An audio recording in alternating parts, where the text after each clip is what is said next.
Good morning. I'm Lark from LARK'Sperennials.com, and I would like to show you some of my containers that I grow some veggies in. This morning, we got a much needed rain last night, so everything is really lush and happy. This is what I call my tea cart, where I use this daily. I have 2 plants of lemon verbena and 1 of peppermint. And I come out here at least once or twice a day and have my tea. The other pot with the little sprinkling can is just ornamental pepper and some creeping golden jenny.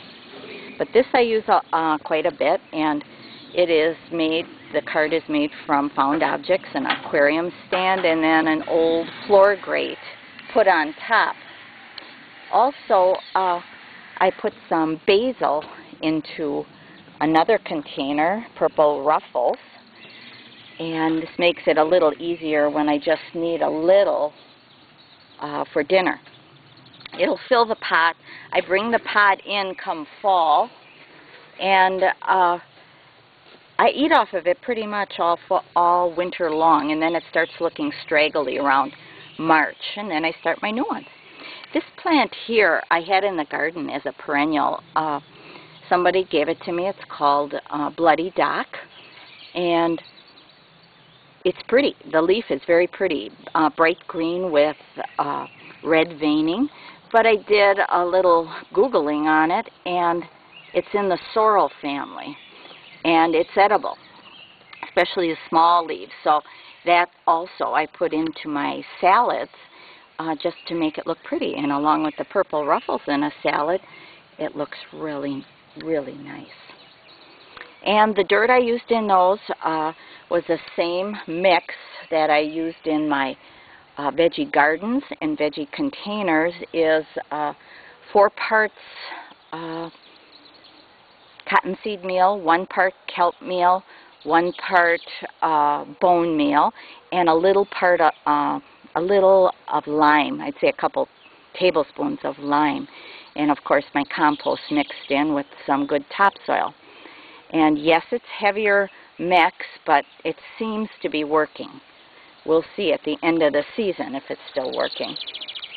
But it looks like the plants are quite healthy. I also planted lettuces in a container, and I keep those, now that it's getting warmer, in a shadier area. It gets morning sun. This is a dish pan that I drilled holes in, and I think this one has 3 different varieties of reds in it, reds and just green. And then a container of romaine, and then also a container of golden leaf lettuce. As soon as these start growing a little, this is their second cutting, I will start another container. I have 2 more down below. Also have a container of Japanese red mustard. Now up here it gets more shade, so it isn't as red. Or it's because I cut it already and it's not coming back as red. But mostly I think it's not getting as much sun. But it tastes really good. A little bit of it tastes a little peppery, almost like when you plant that mucilin mix of lettuce, a little more peppery. This way, though, compared to that mucilin mix, I can control how much peppery I can put into my lettuce. So that's why I like it like this. Also, I have some containers I planted my tomatoes in. I started from seed, and I put them into big blue tubs and put the tubs on little caddies. And the reason I did that is so at night during April, the first week in April, I could wheel it in and out of the garage, so it didn't get too cold.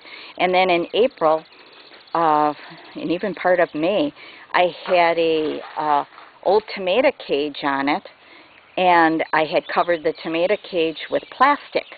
So if it was cold out and the sun was out, that would be stuck on the ground around the tub and around the tomato and form a little greenhouse. So they stayed nice and warm. Of course, they're getting worm tea and compost tea. And I know a lot of you have much more huge tomatoes, but I'm in Wisconsin, and it is cold here for a long time, and so they don't grow as fast. And I refuse to pay a high electric bill with grow lights. So I do have tomatoes on it. There's a tomato. I mean, I'm sorry to bore you, but I'm excited. There's a tomato in there. There's a couple on there, so I don't know how long it'll take to get tomatoes. And the stalks are really thick, trying to take the suckers off. Look at how thick my stalks are there. It's really good. And I know I should have just 1 liter, but I don't. And I'm putting tomato towers on these.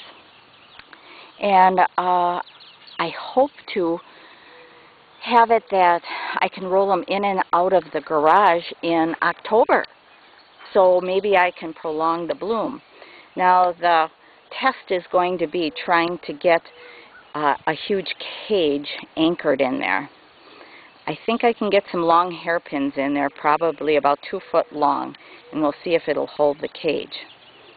If not, they come off the dollies and then just placed on the ground someplace where I can anchor the concrete reinforcement cages into the ground and around the tubs.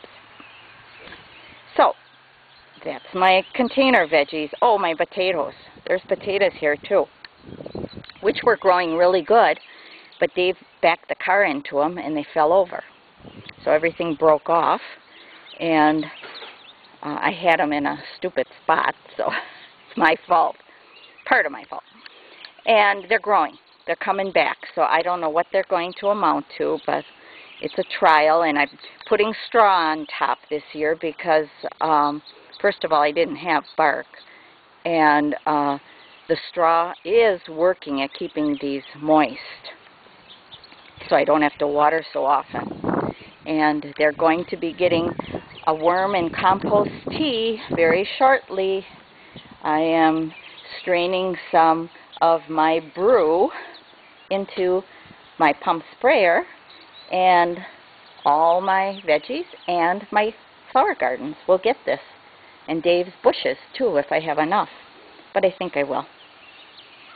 Thanks for listening and viewing, and please do check out my website and come chat with us about your garden and post some pictures.